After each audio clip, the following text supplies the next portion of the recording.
오늘 함께 나눌 말씀의 제목은 흔들리지 않는 예배자입니다.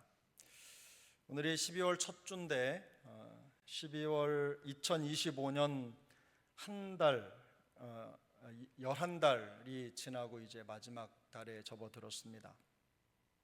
지난 한 해 여러분의 입술에 어떤 말들이 더 많으셨습니까? 힘들고 어려운 일에 대한 탄식이 많으셨습니까? 아니면 하나님께 대한 감사와 찬양과 기대가 더 많으셨습니까? 그냥 시작하기만 하면 한 해가 흘러가는 것 같은데 생각보다 삶이 만만치가 않습니다. 이런저런 갈등들도 있고 불확실한 미래, 건강, 또 경제적인 어려움 같은 것들이 끊임없이 밀려오는 파도처럼 끊이지 않고 우리 평안을 위협합니다. 파도를 가만히 들여다보고 있으면 그냥 기분이 좋은데 밀려오고 또 밀려오고 또 밀려오고 이런 모습을 보면 마음이 되게 좋은데 그게 시련이고 아픔이라고 생각하면 참 견디기가 어려운 것 같습니다. 밀려오고 또 밀려오고 또 밀려오는 그런 과정이 마음속의 평안을 위협하고 또 어렵게 합니다. 위기나 어려움이 몰아치면 두려워하기도 하고 마음속에 실망도 들고 절망 섞인 한숨도 나옵니다. 당연합니다. 어려우면 한숨을 쉬죠. 어렵고 힘드니까요. 하지만 오늘 본문에 보면 우리가 생각하는 것과는 전혀 다른 풍경을 보여주고 있습니다. 서슬퍼런 하나님의 진노가 펼쳐지는 그런 상황이지만 그 심판의 바닷가에 있는 사람들은 그것과는 상관없이 기쁨의 노래를 부르고 있습니다. 오늘 본문에서 하나님의 심판에 대한 사도 요한의 환상은 불이 섞인 유리바다가 해변에서 이루어지고 있습니다. 이 불이 섞인 유리바다라는 말은 세상이 온 세상 하나님의 심판의 과정 속에 있다는 것을 보여주는 하나의 그림입니다. 큰 바다, 감추어지지 않고 그 불이 불붙고 타오르는 광경들을 그대로 다 지켜볼 수 있다는 것이죠. 하지만 그 심판의 바다를 바로 옆에 둔 해변에서는 짐승과 그 우상과 그의 이름의 수를 이기고 벗어난 자들이 하나님의 검은 고를 들고 기쁨의 노래를 부르고 있습니다. 뭔가 좀 균형이 맞지 않는 듯한 그림입니다. 한쪽에서는 불이 타오르고 맹렬한 심판이 이루어지는데 그 바다끝 해변가에서는 기쁨의 노래를 부르고 있는 겁니다. 심판의 현장에 서 있지만 그 불에 삼켜지지 않고 오히려 기쁨의 노래를 부르는 겁니다. 그들은 하나님의 종 모세의 노래 혹은 어린 양의 노래라는 제목의 노래를 부르고 있습니다. 이스라엘의 영도자 모세죠. 모세는 이스라엘 백성들을 출애굽시킨 후에 그들을 끌고 하나님의 인도를 따라서 광야로 들어갔습니다. 홍해를 건넜습니다. 구원의 놀라운 기적을 경험하면서 그 광야로 들어간 거죠. 그때 홍해를 건너고 나서 모세는 하나님께 큰 찬양을 올려드렸습니다. 그런데 이 모세의 노래를 오늘 성경은 다른 이름으로 어린 양의 노래라고 부릅니다. 출애굽 사건이 하나님의 어린 양 예수 그리스도의 십자가를 통해서 이루어진 구원 사건의 축소판이기 때문입니다. 하나님의 구원이 어떤 과정을 통해서 우리에게 이루어질 것인가를 알고 싶으면 이스라엘의 출애굽 역사를 살펴보면 됩니다. 시작부터 마지막까지 그 모든 과정이 하나님이 우리를 위해 계획해 놓으신 구원의 여정을 그대로 닮았습니다.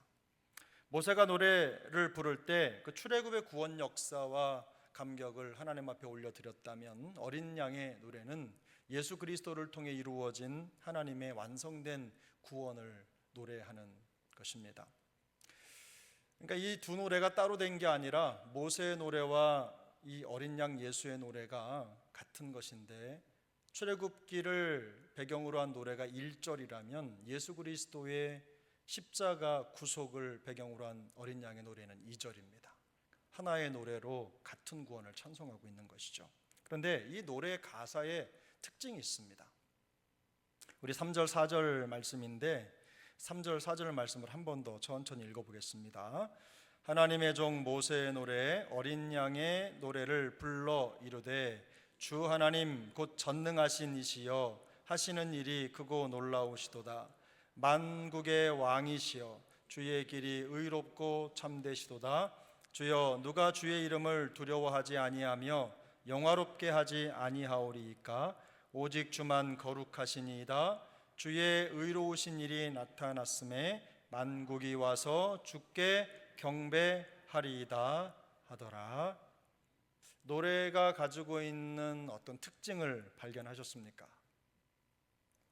모든 노랫말 가사가 하나님의 성품과 행하신 일에 초점을 맞추고 있습니다.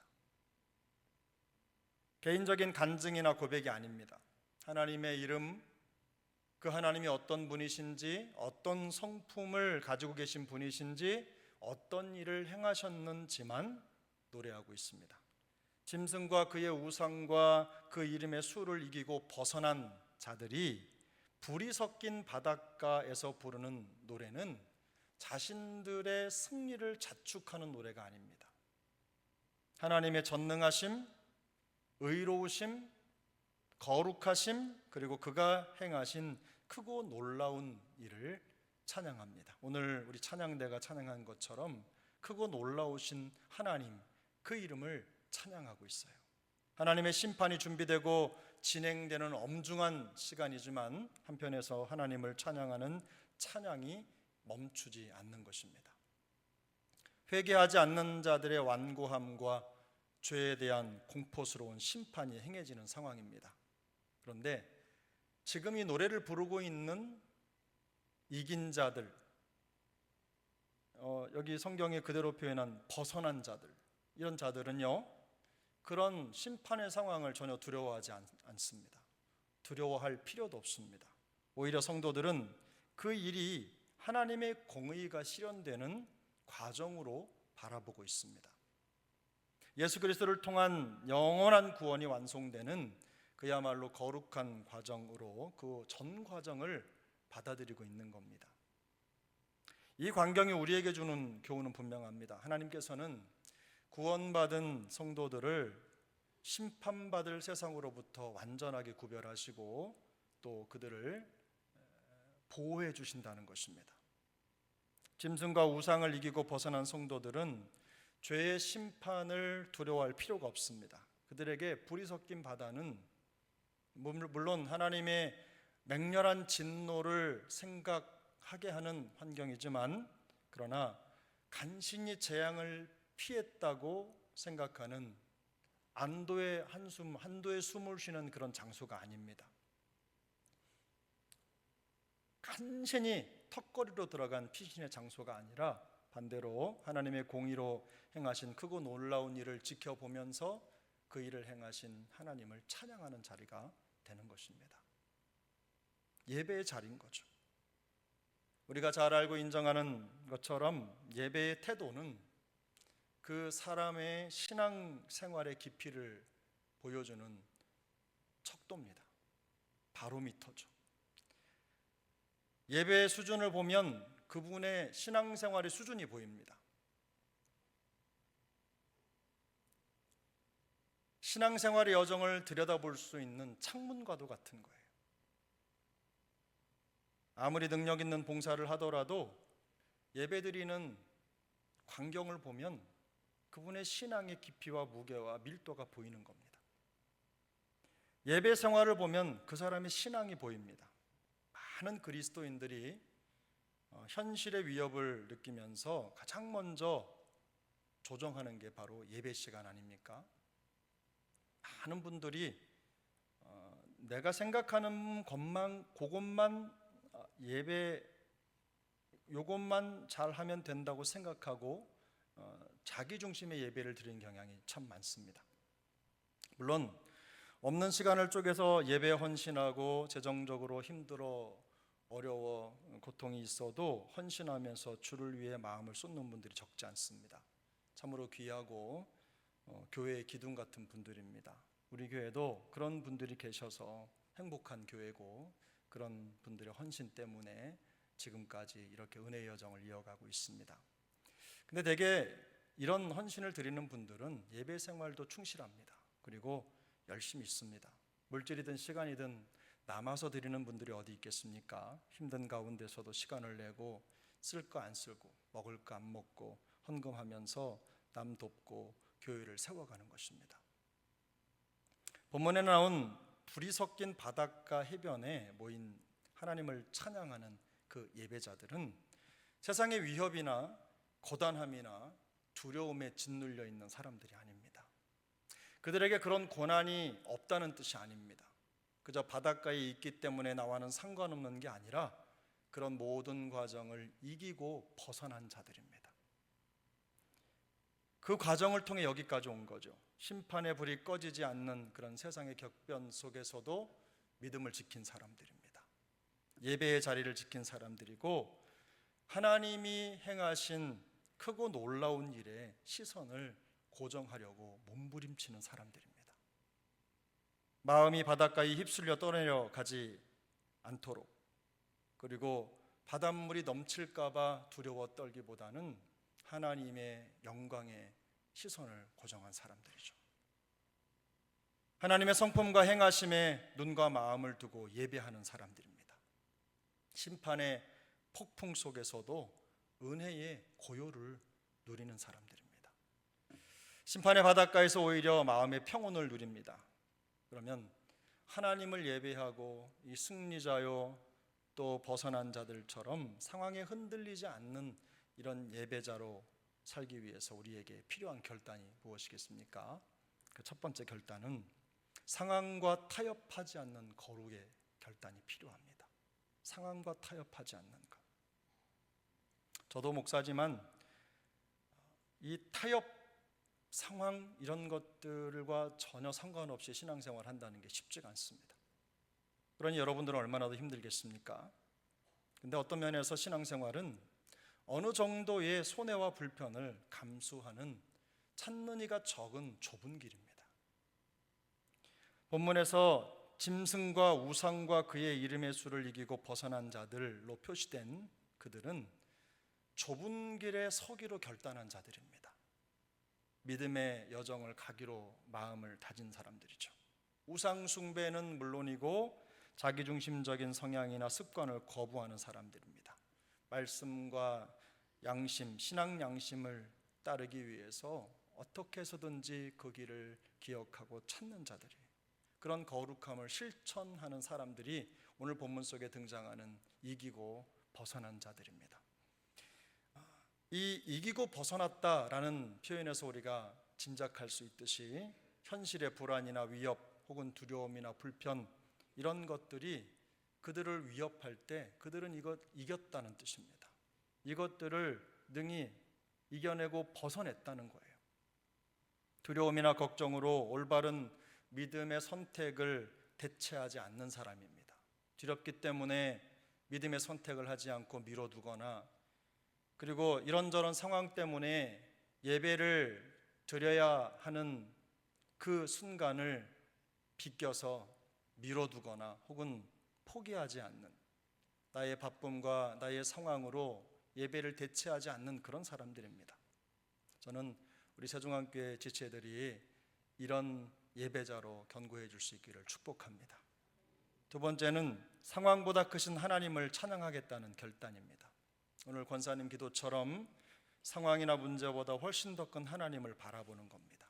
짐승과 우상을 이기고 벗어난 성도들이 불이 섞인 바닷가에 서 있으면서도 마음의 평온을 잃지 않았던 이유는 다른 게 아닙니다. 그 상황을 주관하시는 분이 하나님이시라는 확고한 믿음이 있었기 때문입니다. 심판의 불은 여전합니다. 그렇지만 불이 맹렬할수록 은혜의 깊이가 얼마나 깊은지를 깨닫게 되는 것이죠. 불이 맹렬하고 엄습할 것 같은 그런 상황이 되면 나를 보호하시고 이끄시는 하나님의 그 은혜에 대한 감사가 더 깊어지는 것입니다. 이처럼 은혜의 힘은 세상의 위협을 견디고 또 확신 있는 믿음의 자리를 지키게 하는 원동력이 되는 것입니다. 이기고 벗어난 자들이 불이 섞인 바닷가 해변에 모여서 하나님의 검은고를 가지고 하나님을 찬양하고 있다는 사실을 기억하셔야 합니다. 심판과 동떨어진 삶이 아닙니다. 그 심판의 과정이 훤히 내다보이는 해변가에서 그 일을 이루신 하나님을 찬양하고 있는 거예요.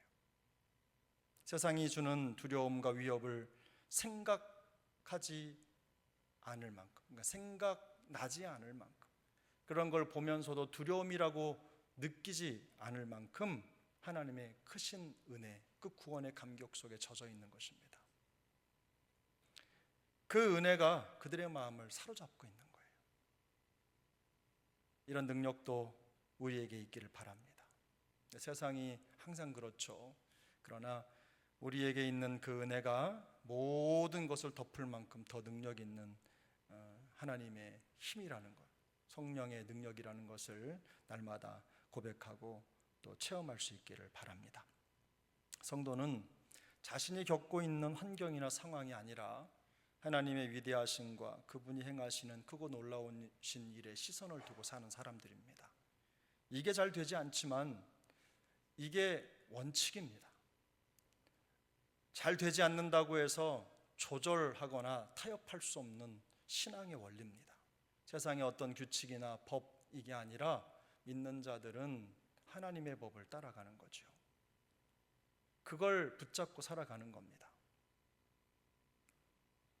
이런 믿음의 시선을 가지고 살아가기 위해서는요, 적지 않은 인내와 결단이 필요한 것도 사실입니다. 올바른 믿음의 선택을 하지 못하도록 방해하고 또 우리를 멈춰 세우는 것들을 이기고 벗어나야 할 숙제가 우리에게 있습니다. 이기고 벗어난 자들이 하나님이 그들을 이기게 하고 벗어나게 하셨다, 이 해석도 되지만 그들이 그런 상황에서 이기고 벗어나기 위해서 어떤 노력이 있었는지를 그대로 담고 있는 표현들이에요. 어떤 상황 속에서 구원의 소망을 가진 성도의 당당함, 이게 바로 우리 믿는 자들에게 필요한 믿음의 모습인 거죠. 저는 우리 사랑하는 성도님들이 세상 가운데 있으면서 이런 당당함으로 살 수 있게 되기를 소망합니다. 어제도 실패했고 오늘도 실패의 가능성이 있고 어쩌면 내일도 또 실패할 수 있습니다. 마음에 수많은 결단을 하고 다짐을 하고 또 그 생각을 굳게 세워도 하루가 지나기 전에 실패할 수 있고 또 그 결심이 무너질 수도 있어요. 그러나 그럼에도 불구하고 우리는 구원의 소망을 가진 자들이라는 것을 기억하셔야 합니다. 그리고 날마다 그 당당함으로 살아갈 수 있어야 하는 것입니다. 의로우신 하나님께서 우리를 위해 행하신 일들을 기대하면서 원망이나 좌절보다는 찬양과 감사로 상황에 대처하기 위해서 최선의 노력을 기울여야 될 줄로 믿습니다. 혹시라도 이런 삶을 살아가야 할 우리들의 언어가 병들어 있다면 하나님께서 우리에게 우리의 언어를 소망의 언어로 바꿔주시기를 축복합니다. 어떤 상황 속에서도 예배의 기쁨과 감격을 잃어버리지 않기 위해서 매 순간 지혜로운 선택을 해야 될 것입니다. 예배를 가야 될지 말아야 될지, 말씀을 들어야 될지 드라마를 봐야 될지, 성경을 읽어야 될지 아니면 잠을 자야 될지, 이런 모든 과정들, 기도를 해야 될지 아니면 쉬어야 될지 선택을 해야 될 것입니다. 그때마다 하나님께서 우리에게 지혜를 주시고 우리의 믿음을 지키고 있는 그 자리에서 하나님을 예배하는 예배자로 흔들림 없이 날마다 믿음의 성공을 이루어가는 그런 축복을 허락해 주시길 바랍니다. 매번 드리는 이 예배가 단지 내가 필요한 위로를 얻기 위해 드리는 예배가 되지 않기를 바랍니다. 그런 예배도 필요하죠. 그러나 그런 예배의 목적을 거기에만 두고 거기에만 머물러 있지 않기를 바랍니다. 예배 때마다 하나님의 주권을 인정하는 믿음, 하나님 앞에 순종을 드리는 헌신, 이런 충성이 가득한 예배가 되도록 우리의 마음과 생각을 성령님께 위탁할 수 있기를 축복합니다. 그래서 어떤 상황 속에서도 흔들리지 않는 예배자로 견고히 설 수 있기를 예수님의 이름으로 축복합니다.